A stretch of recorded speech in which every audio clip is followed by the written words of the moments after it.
دي اول حلقه شامله ممكن تشوفها خاصه بازاي تختار الكوتشي المناسب وبطريقه صح في 10 خطوات، وهنجاوب على اسئله كتير بتيجي في دماغ اغلبنا زي اجيب كوتش اوريجينال ولا اجيب اكتر من كوتش كوبي. طب هو الاوريجينال اصلا يستاهل ثمنه ولا لا؟ طب لما اجي اشتري اجيب لون ايه وازاي احدد اولوياتي؟ طب اجيب خامه الكوتش ايه، جلد مثلا ولا قماش؟ طب لو شلت الفرش وما لقيتش خياطه ده معناه كده ان الكوتش كويس ولا لا؟ ده غير بقى موضوع فيتنامي والباركود والقصص الكتير قوي دي. فيلا نبدا ونقول بسم الله. يا مساء الفل، يا رب كلكم تكونوا بخير. اللي اول مره يشوفني انا مصطفى بهشيمي وانا شغال جوه المجال، وغير شغلي فانا واحد زي كتير مننا مر بتجارب كتير، من اول انه يجرب كوتشيات سواء من على ارخص فرشه في الشارع او كوتشيات اوريجينال. وانا بقول الكلام ده عشان انت لو اول مره تشوفني تبقى عارف مين اللي بيكلمك وطالع بيقول لك الكلام ده بناء عليه. ده غير ان واحد كان بيبقى عنده اسئله كتير وما كنتش بلاقي حد يجاوب لي عليها، فكنت بضطر اجرب بنفسي. فانا جاي اختصر عليك الطريق واجاوب ان شاء الله على كل الاسئله اللي بتيجي في دماغ اغلبنا. فهات كوبايه الشاي بتاعتك عشان مطولين مع بعض شويه. وعلى الساده الركاب ربط الاحزمه. نيجي لاول نقطه، لازم الاول نحدد انت جايب الكوتش لغرض ايه؟ هل لرياضه حركه معينه ولا الجيم ولا الاستخدام اليومي العادي؟ زي اللي هيلعب كره قدم مثلا بيروح يجيب كوتش مخصص لكره القدم، وكذلك اي رياضه حركه هتلعبها خلي المدرب بتاعك يقول لك تجيب ايه بالظبط. وانا بقول الكلام ده ليه؟ لان بيجي لي مثلا الناس يقول لي والله انا عايز كوتش لكره سله او عاوز كوتش للرياضه الفلانيه. فلا، انت ما تسالش البياع، انت عايز حاجه متخصصه فروح اسال المدرب بتاعك. وبالنسبه للجيم طبعا لو حاجه رياضيه قماش ويكون عليها طري، ويا سلام بقى لو النعل بتاعها كمان فوم. بس لو انت بقى ما بتجريش على تريد ميل ومجرد بس بتشيل اوزان مش اكتر، فاي كوتش قشطه هيشغلك. بس انا مثلا سمعت الفتره الاخيره ان حاجه زي السكوات مثلا بتبقى محتاجه كوتش مفرود عشان بتكون افضل يعني في الثبات. فعشان كده بنقول بخصوص الرياضه حاول تسال حد متخصص هيكون افضل. فبالتالي الحلقه دي هيكون كلامنا عن الكوتشيات بتاعه الاستخدام اليومي العادي. خلاص اتفقنا ان كلامنا هيكون على الكوتشيات العاديه. نيجي بقى للنقطه رقم 2، لو معايا مبلغ نازل اشتري بيه كوتشيات، هل اشتري كوتش اوريجينال ولا اجيب اكتر من حاجه كوبي ابدل فيهم؟ وهل الاوريجينال فعلا يستاهل ثمنه ولا دي بدعه كده البراندز عملوها عشان ياخدوا فلوسنا وخلاص زي ما في بعض الناس يعني بتقول؟ وعشان نجاوب على السؤال ده لازم نقسم الكوتشيات لاربع حاجات. اولا الماركات الفاخره او اللكشري براندز زي ديور زي لوي فيتون. ثانيا ماركات الاحذيه المتخصصه زي نايكي واديداس على سبيل المثال. وثالثا الفاست فاشن او بمعنى اصح البراندز الملابس اللي بيكون عندها احذيه زي مثلا زارا او زي بولامبير. ورابعا الكوتشيات التقليد او الكوبي اللي اغلبنا بيلبسها. تعالوا واحده واحده كده ايه نمسكهم ونفصصهم. اول حاجه الماركات الفاخره زي لوي فيتون اللي احنا قلنا عليها، اللي كريستيانو وميسي لسه عاملين لها اعلان الفتره دي والصوره بتاعتهم انتشرت قوي، اللي هي بتاعت الشطرنج دي. ودي بقى يا باشا اسعار الكوتشيات فيها بتوصل لاكتر من $1000. عشان الناس بس اللي بتسمع كوتش ب 500 و600 جنيه يقول لك ليه يا عم هو بيطير ولا بيمشي لوحده؟ فعموما اكيد الماركات دي مش قيمه مقابل سعر، فمالناش دعوه بيها. تاني حاجه الماركات المتخصصه في الاحذيه زي نايكي واديداس، ودول بيكون فيهم اسعار مختلفه، بتبدا باسعار قليله وفعلا بتدي قيمه مقابل سعر، ودي اللي هنتكلم عليها في الحلقه دي. تالت حاجه الفاست فاشن زي زارا كده مثلا، اللي هي محلات متخصصه في الملابس وبيكون عندها الكوتشيات بشكل فرعي. ودي كده مش كوتشيات بقى اوريجينال وهتعيش معاك والكلام ده، لا دي بالظبط كانك جايب كوتش كوبي، ممكن يعيش معاك وممكن يقعد شهر بس ويبوظ. وعن تجربه في حلقه شرحت فيها الكلام ده كله هسيبها لكم في التعليق. رابع حاجه الكوتشيات الكوبي او التقليد اللي اغلبنا بيلبسها،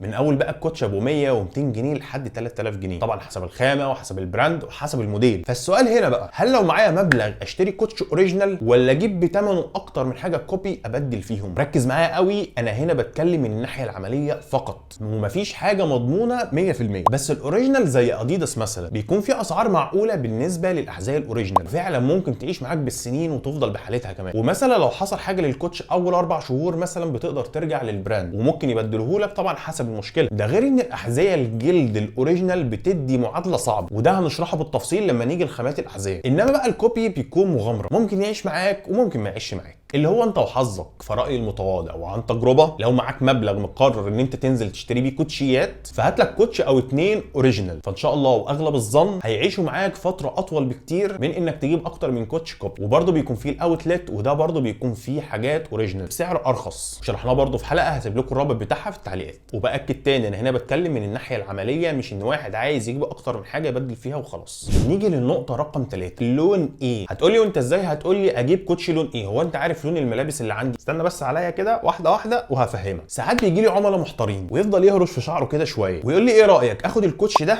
ولا اخد الكوتش ده، وبيكون مثلا واحد ابيض وواحد اسود. فاول سؤال بساله له، انت الكوتشيات اللي عندك الوانها ايه؟ يقول لي مثلا انا عندي كوتش ابيض. طب خلاص انت محتار في ايه؟ خد الاسود طبعا. يقول لي اصل انا بحب الكوتشيات البيضاء قوي. يا سيدي وهم كمان بيحبوك، انا مش معترض على العلاقه اللي بينكم، بس ما دام الكوتش اللي عندك سليم راح تجيب نفس اللون ليه؟ نوع عشان يديك حريه اكتر في اختيار اللبس. يعني مثلا خلينا نتفق الالوان الاساسيه في الكوتشيات هي الابيض والاسود والازرق والبني، وشئنا ام ابينا الابيض هو الجوكر، بيتوسخ بسرعه ولازم ننضفه كل شويه، بس هو الجوكر اللي بياكل مع اي حاجه. فلو عندك كوتش ابيض ابدا فكر في الاسود، ولو عندك كوتش ابيض واسود ابدا فكر في الازرق، ولو عندك ابيض واسود وازرق ابدا فكر في البني. بعد كده بقى لو عايز تكرر الالوان بس بموديل مختلف اعمل كده عادي. بمعنى انت ممكن يكون عندك كوتش ابيض وشفت كوتش ابيض موديل جامد قوي وعجبك جدا بس برضه لونه ابيض، يبقى لا ما تديش اولويه للموديل على حساب اللون، خلي اللون بتاعك هو الاولويه. يعني نوع في الالوان الاول، بعد كده ابدا نوع في الموديلات نفسها براحتك حتى لو هتكرر نفس اللون، عشان تنوع الالوان هيديك مساحه اكبر انك تنوع في لبسك من فوق. اتفقنا؟ يبقى اتفقنا. نيجي النقطه رقم 4، انهي خامه او بمعنى صح ايه اكتر خامه هتناسبني؟ قماش ولا جلد ولا شمواه ولا قماش على جلد ولا شمواه على قماش على جلد؟ طب مبدئيا كده احنا دايما بنقول الذوق ده بتاعك انت وبس. انا هنا هرتبهم لك من الناحيه العمليه، عشان قبل ما تشتري الكوتش اللي عاجبك لازم تبقى فاهم تنظيفه وراحته في اللبس هيكون عاملين ازاي، عشان لو انت شاريه كوتشك الاساسي ما تتسوحش، وعشان لو انت واحد خلقك ضيق زي حالاتي كده. اولا القماش ده بيكون مريح في اللبس، طبعا مش دايما، لازم النعل كمان بتاعه يكون طري او فوم، بس خلينا نتفق ان هو في اغلب الاحيان بيكون مريح. ثانيا غسيله سهل جدا، مجرد انك ترميه في الغساله وخلاص. طبعا الميه تكون بدرجه حراره الحنفيه، لا تبقى سخنه ولا دافيه، ما تقلقوش هنعمل حلقه فيها العنايه وتنظيف الكوتش بالكامل. نيجي لتاني خامه اللي هي الجلد. اللي انا هقوله ده مش قاعده ثابته، بس خلينا نقسم الكوتش الجلد لنوعين، كوتش الجلد الكوبي والكوتش الجلد الاوريجينال. نبدا بالكوبي، فهو لو خامه كويسه فاغلب الظن هيكون تقيل ومش مريح، او يعني مش مناسب للمشي الكتير والحركه، عاوز حد يعني من الاخر ما بيتحركش كتير. ولو هو خامته ضعيفه هتلاقيه خفيف في الرجل، بس في الغالب هيتقطع بسرعه مش هيعيش. فبالتالي الكوتش الجلد الكوبي مش احسن اختيار لو انت بتمشي كتير او طبيعه حياتك او شغلك فيهم حركه كتير، او بمعنى اصح في الحاله دي ما ينفعش تعتمد عليه كانه كوتشك الرئيسي. نيجي بقى للكوتش الجلد الاوريجينال، وده انا كنت قايل لكم ان هو بيحقق معادله صعبه، اللي هي ايه بقى؟ انه بيكون جلد بس في نفس الوقت بيكون خفيف ومريح وبيستحمل الهلك كمان. كوتش الجلد الاوريجينال ممكن يناسبك في الحركه والمشي ويستحمل معاك مفيش اي مشكله، وبكرر تاني دي مش قاعده ثابته. ثالثا الشمواه، ودي بقى خامه حساسه وتنظيفه مش سهل طبعا مقارنه بباقي الخامات، ومع الوقت بتحس ان خامه الشمواه نفسها بتتغير. عارف مثلا زي واحد كان شعره ناعم ومتسرح وفجاه بقى شعره خشن ومنكوش، هي تقريبا نفس التشبيه بالظبط. وانا مثلا ساعات حاجات شمواه بتعجبني جدا بس مش بجيبها لانها هتتعبني في تنظيفها، ده غير ان عمرها الافتراضي مش طويل زي باقي الخامات. رابعا الجلد على قماش، وده بقى هيتعبك شويه في التنظيف لانك لا هتعرف تغسله في الغساله عشان الجلد ما يقشرش، وبرده لما بتيجي تغسله على ايدك بتبقى واخد حذرك جدا عشان مفيش ميه كتير تيجي على اجزاء الجلد وانت بتغسله فالجلد يقشر، فعاوز طول بال في التنظيف، خصوصا طبعا لو لونه فاتح او لونه ابيض تحديدا. خامسا الجلد على شمواه على قماش،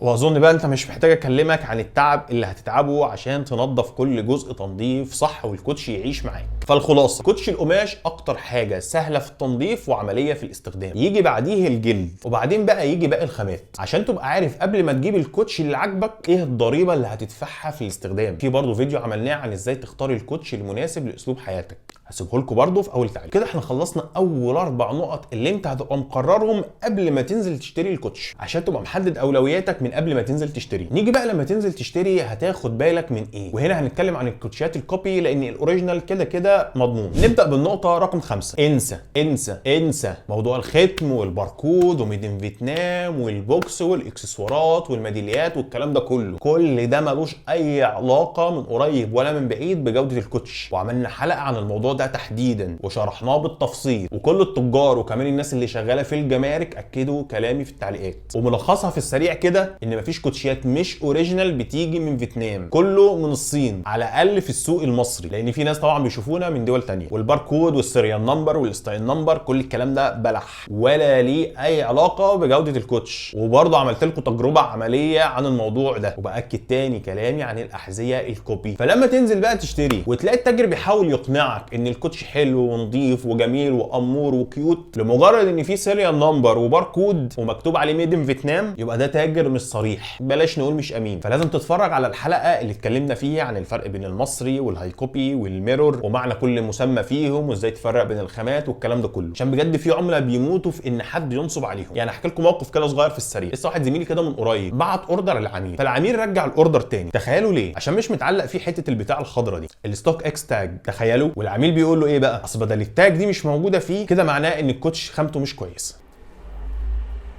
فباكد تاني اتفرجوا على الفيديو اللي هسيب لكم لينكه في التعليقات عشان دي حلقه مهمه جدا. يبقى ملخص كده النقطه دي، حكمك على الكوتش بيكون من خلال جودته فقط، لا باركود بقى ولا ختم ولا بوكس ولا اي حاجه من الحاجات دي. وبرده في حلقات كتير انا عملتها على القناه فيها مقارنات بين كوتشات كتير بين الهاي كوبي والميرور، هتقرب لكم الصوره اكتر واكتر. فخد لك لفه في القناه. النقطه السادسه، الفرش بتاع الكوتش لو شلته وما لقيتش خياطه اعمل ايه؟ واجيبه ولا لا؟ عشان الموضوع ده بلاقي فيه كلام كتير والناس بتقول معلومات مش كامله، وانا جبت لكم كوتشيات اهي مصورها عشان افهمكم الموضوع ده. اللي معايا دي اير جوردن 4 المصري الحقن اللي هي من غير خياطه، هوريكم الفرق بينها وبين المستورده. تعالوا نشيل الفرش ونبص جوه، هتلاقوا مفيش خياطه بين النعل والوش. الخياطه اللي على الجنب دي مش هي الخياطه اللي نقصدها. تعالوا اوريكم المستورده جنبها عشان تفهموا الفرق. بص كده المستورده هتلاقي الخياطه موجوده الوش مع النعل، في خياطه ماسكه الاثنين مع بعض. وبحاول هو اوريكم الصوره على قد ما اقدر، ويمكن مثلا حتى لو دي مش واضحه قوي جبت لكم برده كوتش تاني عشان تكون الخياطه ظاهره فيه اكتر ويبقى الصوره واضحه ليكم اكتر خالص. ده كوتش اير فورس مستورد. هوريكم برضو الخياطه من جوه شكلها عامل ازاي. بصوا لما شلت الفرش الخياطه شكلها عامل ازاي غير اللي شفناه في اول الفيديو خالص اللي هو كان الحقن. طب يعني ايه الكلام ده كله؟ ببساطه الحقن ده بيكون تكلفه اقل شويه، فبيكون موجود في الكوتشيات الرخيصه نسبيا، والخياطه بتكون موجوده في الكوتشيات الاغلى شويه، بس كده. لكن لا ده حلو ولا ده وحش، ده له سعر وده له سعر. يعني ببساطه مثلا ما اجيبش كوتش ب 400 جنيه باسعار النهارده مثلا والاقي حقن، اشيل الفرش ما الاقيش خياطه، لا، لان مثلا من فوق 400 جنيه لازم يبقى خياطه. طبعا ده باسعار النهارده او كمتوسط اسعار، ومش معنى كده برضو ان اقل من 400 جنيه لازم كله هيبقى حقن، انا بس بتكلم على المتوسط عشان احاول اقرب لكم الصوره. فالخلاصه الخياطه احسن من الحقن بس برضو اغلى من الحقن. فلو شلت الفرش وما لقيتش خياطه بس الكوتش سعره رخيص نسبيا، هاته عادي مفيش مشكله. النقطه السابعه، جوده النعل، او يعني اللي هو الجزء اللي تحت في الكوتش. مش معنى بقى ان البياع اللي يمسك لك الكوتش كده ويعصره كده ويجيبه لك كده يبقى كده الكوتش بقى ده حلو وامور، لا طبعا، ولا ليها علاقه بالجوده. وهديكم مثال بسيط، يعني لو مسكنا مثلا كوتش الاير فورس، ومش هقول لك المستورد كمان ولا الكوبي، هقول لك الاوريجينال يا سيدي، لو مسكته هتعرف تتنيه؟ ما بيتنيش، مش هتعرف. هل معنى كده يعني ان هو وحش؟ اكيد لا. فالموضوع بقى ان البياع اللي يمسك لك الكوتش ويجيبه يمين ويجيبه شمال ويعصره كده ويعصره كده ملوش اي دلاله غير ان الكوتش وزنه خفيف بس كده. ده غير بقى البياعين اللي يمسك لك ولاعه ويمشيها على الكوتش، قال يعني كده الكوتش هيبقى جامد. يعني كوتش اللي ب 200 جنيه هيبقى جلد طبيعي يا جدعان. زي عارفين في المترو كده بتلاقي واحد بيبيع محافظ الواحده ب 10 جنيه ويمسك الولاعه ويفضل يولع لك فيها. يا باشا انت مش محتاج تولع في حاجه عشان اشتري منك، دي هي كلها ب 10 جنيه يعني. فعشان كده بقول لكم ده كلام بياعين. انما فكره بقى انه يعيش والنعل ما يفكش والكلام ده كله دي حاجه راجعه للتصنيع ومش هتقدر تعرفها، ده بيكون انت وحظك. عشان كده قلنا في اول الحلقه ايه، الكوتشيات الكوبي بتكون مغامره وانت وحظك.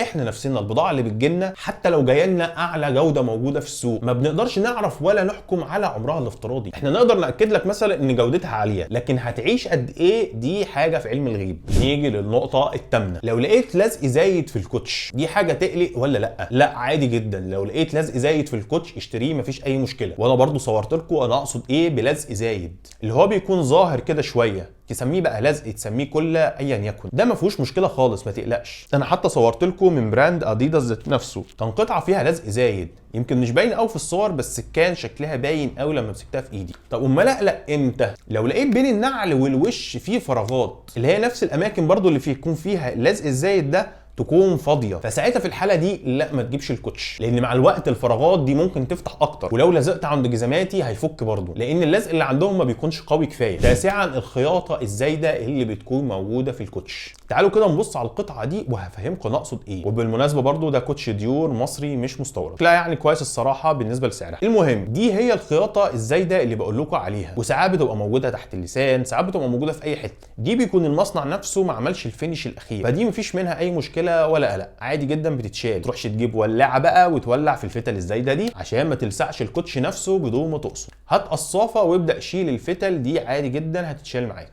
وهتلاقي الدنيا تمام. طب اقلق امتى؟ لو الخياطه نفسها الاساسيه لقيتها مفكوكه، ساعتها لا ما تجيبش الكوتش، لان الخياطه دي هتقر وممكن تتفك كلها. نيجي للنقطه العاشره، المقاس، وده متقسم جزئين. الجزء الاول امتى اطاوع البياع واشتري الكوتش، لان طبعا زي ما انتم عارفين في بياعين يقعد يقول لك شيل الفرش وحط الفرش، بص ده هيوسع معاك في المشي والكلام اللي انتم فاهمينه ده. فزي ما دايما بنقول كوتش بيوسع عرض عمره ما يوسع طول، يعني لازم صوابعك يكونوا مفرودين على الاخر مش متنيين. لو مش مفرودين على الاخر ما تجيبش الكوتش. طب يا مصطفى لو الكوتش ضيق بالعرض مش ضيق من الطول، ركز معايا في الحته دي. كوتش بيوسع بالعرض مفيش فيها مشكله، بس نصيحه، في فرق ان الكوتش يبقى ضيق على رجلك وفي فرق انه يبقى خانق رجلك. يعني لو ضيق زياده عن اللزوم لدرجه ان انت قسته لقيته خانق رجلك قوي، يبقى يفضل بلاش تجيبه، لانه حتى عقبال ما يوسع هيتعبك، فبلاش منه. والشيء بالشيء يذكر، في ناس بيكون عاجبهم كوتش قوي بس لما يجي يروح يشتريه ما بيلاقيش مقاسه، يلاقي مثلا نمره اوسع او اضيق فيضطر يجيب مقاس غير مقاسه لمجرد ان عاجبه الكوتش وخلاص. فاوعوا يا شباب تعملوا كده، يتحرق الكوتش، انت كده بترمي فلوسك في الارض، لان الكوتش هيضايقك جدا جدا، خصوصا لو ضيق من قدام، هيعذبك في المشي حرفيا وهتكره حياتك. الجزء الثاني بقى من موضوع المقاس، بعد ما تشتري الكوتش وقبل ما تمشي من المحل اتاكد ان الفردتين نفس المقاس. هي حاجه نادره شويه لما بتحصل، بس بتحصل، بلاقيها مثلا بتحصل مع تجار زمايلي، تلاقي مثلا عنده كوتش فرده 43 وفرده 42، يكون اللي واقف في المحل وقتها باع للعميل قطعه بالغلط 43 مثلا وقطعه 42،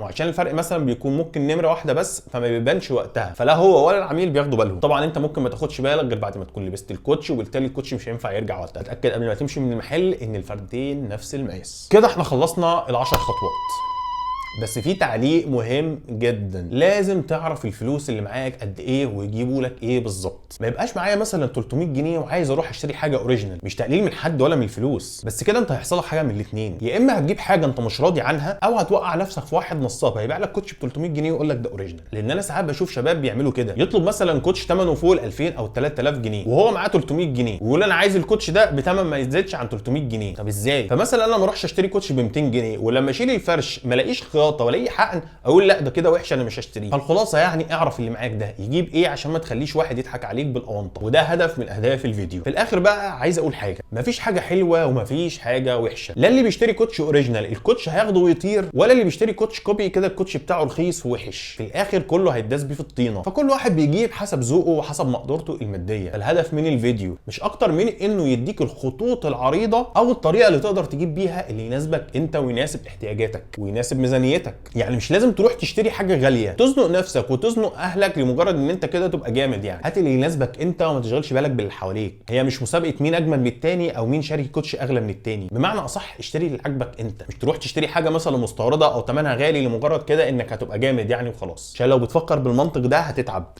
لان عمرك ما هترضى. بتشتري مستورد، طب في غيرك بيشتري منه الميرور الاعلى منه. بتشتري ميرور، طب في بيشتري اوريجينال من نايكي واديداس. بتشتري اوريجينال من نايكي واديداس، طب في اللي بيشتري من ديور وبلانسياجا كوتش بيعدي ال $1000. فصباح الفل هو مش سبب. عارفين انا بقول لكم الكلام ده ليه؟ هحكي لكم على موقف كده صغير من ضمن مواقف كتير بتجيلي. شاب سنه صغير متضايق جدا وزعلان، بعت له صحابه بقى بيتريقوا عليه عشان جايب كوتش ميرور مش اوريجينال. فاللي فهمته ان هو من مستوى اجتماعي معين، يعني بالرغم ان الولد جايب كوتش معدي ال 1000 جنيه، وفعلا الكوتش كويس جدا وخامته كويسه جدا، بالرغم من كده عيني الولد متضايق جدا ان هو جايب الكوتش مش اوريجينال واصحابه بيتريقوا عليه. تخيلوا. فطبعا بقى انا كلمته وفهمته يرد عليهم يقول لهم ايه عشان يظبطوا مظبطه حلوه. فهو بعد ما فهمته وقلت له الردود اللي يرد عليهم بيها، راح ضحك بقى وقال لي حلوه الردود دي هروح اقولها لهم حالا والكلام ده. فكان لازم اعلق واذكر النقطه دي بالذات. وهقول لكم انا الموضوع ده بيجي ازاي. يعني مثلا لما انا اتكلمت على موضوع الالوان، قلت لو عندك ابيض هات اسود، ولو عندك ابيض واسود هات مثلا الازرق، هات البني. بس دي مش دعوه اني بقول لك يلا روح هات لك 4 5 كوتشيات، لا خالص. انا بخاطب واحد اللي هو كده كده نازل يشتري كوتشيات وهو عنده الوان معينه، فبنصحه لو هو هيشتري جديد يشتري ايه. اذا عارفين انتوا اللي بيطلعوا يقول لك ال5 سنيكرز دول لازم يبقوا عندك، ما ينفعش تدخل السنه الجديده وهم مش عندك.